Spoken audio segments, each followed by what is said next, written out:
Welcome back. It's that time for the state of the nation. So many things are happening in the country, starting with the MPs deciding to strike at the parliament buildings, saying no CDF, no parliament. That aside, the president is still outside of the country, attending to international duties. First of all, starting with that COP28 summit that was going on in Dubai, but it is still going on. Himself, he has left. He's now in India for a 2-day official state visit. Kenya has bagged about 38 billion shillings from India in that visit. So many things happened, from complaints of him going with a very big delegation outside. But should we really be worried about the cost, or should we look at the benefits of these international duties and obligations that the president is doing? And where does this place our foreign missions and our ambassadors? What job then do they have if the president is moving out of the country to do this all by himself? We look at that together with my panelists who are already in studio. I'm having with me Mwadime, who is the National Executive Director, Mount Kenya Colleges and University Students Association, and Kweyu Isaac, who is appearing on the set of the State of the Nation for the first time. He is a political commentator. Gentlemen, thank you so much for joining me. Good evening. Good evening. Thank you so much for having us. Okay. Thank you so much, Dennis. It's good to see you again. Thank you so much for being here. Yeah. It's great actually to have you here. Let me start with just general comments very fast on the arrest of the controller of budget. The government says, the DPP actually says, that there are charges she has to answer to, not just herself, but I think about 10 other people. But the opposition says there is malice. The timing is wrong. This is actually political witch hunt and arrest. Where do you stand on this one? Should I start with you, Isaac? I think it's a political witch hunt. If you look at the case, I think her case was mentioned in the year 2019, even before she was sworn into office. Mm-hmm. She started serving on 4th December 2019. Mm-hmm. And as per Article 251 of the Constitution of Kenya, mm-hmm. she's supposed to retire in 2027 December. Yeah. And again, this Constitution is very clear that her office enjoys the protection that she has to serve for 8 years. So if you look at the recent events before her arrest, which will give us the answer whether it is a political witch hunt or it is justified. Mm-hmm. Number one, 4 weeks ago, she was giving a report to NADCO about the budget and everything. Mm-hmm. And she mentioned something very vital, that when she was checking the budget for the consolidated fund services, she noticed that her salary for 1 year was tripled, and the same thing was happening for all state officers. Mm-hmm. Previously, again, she had mentioned something about the government expenditure and highlighted that very soon mm-hmm. the government may not be able to facilitate its dues because money is getting in and getting out into people's hands. And I think somebody somewhere is feeling that this lady should not do the God's work. Okay, and even still on that one, still the presentation you are referring to, the presentations she made to the National Dialogue Committee at Bomas. Yes. She also said about the Hustler Fund, no, not really the Hustler Fund, the Housing Fund, or the Housing Levy.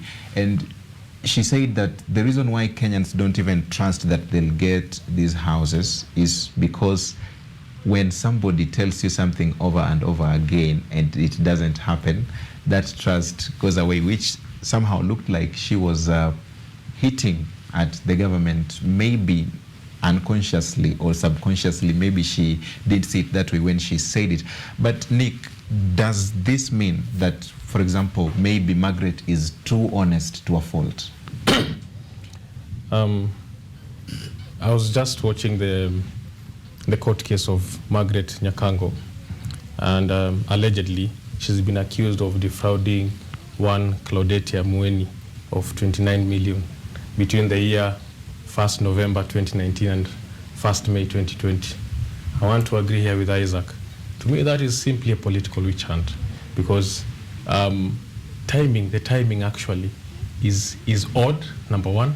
Number two, it is very specific because she is reporting to Kenyans that we are actually on a bloated budget.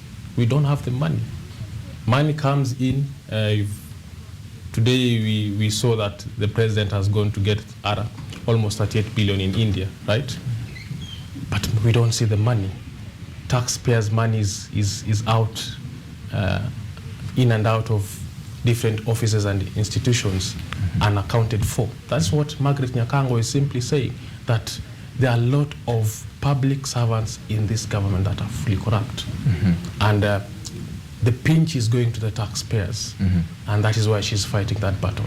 Okay, looking at the charges, according to the Office of the Director of Public Prosecutions, the Controller of Budget is being alleged to have committed charges including defrauding Claudia Mweni Mutungi of 29 million shillings on diverse dates between 1st November 2019 and 1st May 2020 by pretending to operate a genuine investment, namely FEB Sacco Limited. The second charge is operating FEB Sacco Limited without a valid license from Sacco Regulatory Authority, and the third charge is forging Claudia Mweni Mutungi's signature on December 2nd, 2019. When you look at this, this is the same Margaret who presented before the National Assembly evidence of WhatsApp conversations between her and former Treasury CS, that is Ukuri Atani, saying that there was some withdrawals just before former President Uhuru Kenyatta left office. She's the one that Raila Odinga is defending today. Actually, politics creates a coalition of strange bedfellows, if you may allow me. Is Raila Odinga playing politics at this time by defending Margaret? We may say he's playing politics, but at the end of the day, it's very clear in his message that this lady has been arrested because there are individuals in the government who are corrupt, and probably they feel like this lady may expose them.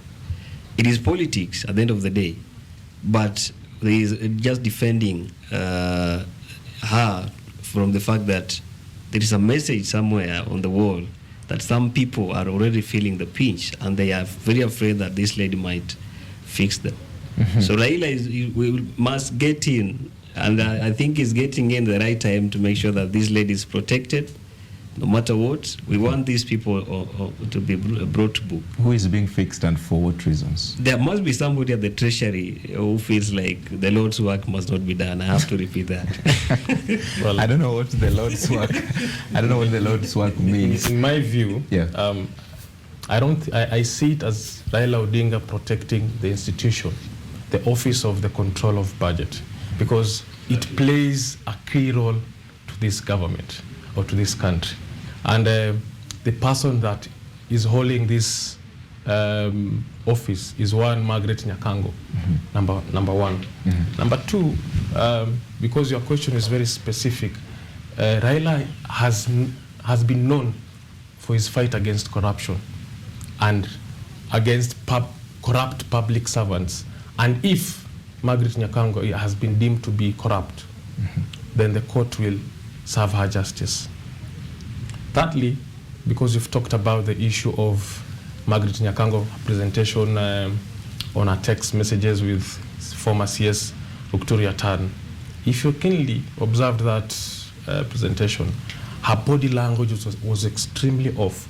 She looked as if she's under strictly or under coercion to report or divulge certain information about conversation. Because we have seen, again, the office of the DPP previously being very biased, because until date, if she was not arrested or arraigned to court, then that deemed to be hearsay of, for lack of a better word, of the government of the day. Okay. Thanks so much, gentlemen. Let's end it at that point. That case will again be mentioned on 13th December 2013. But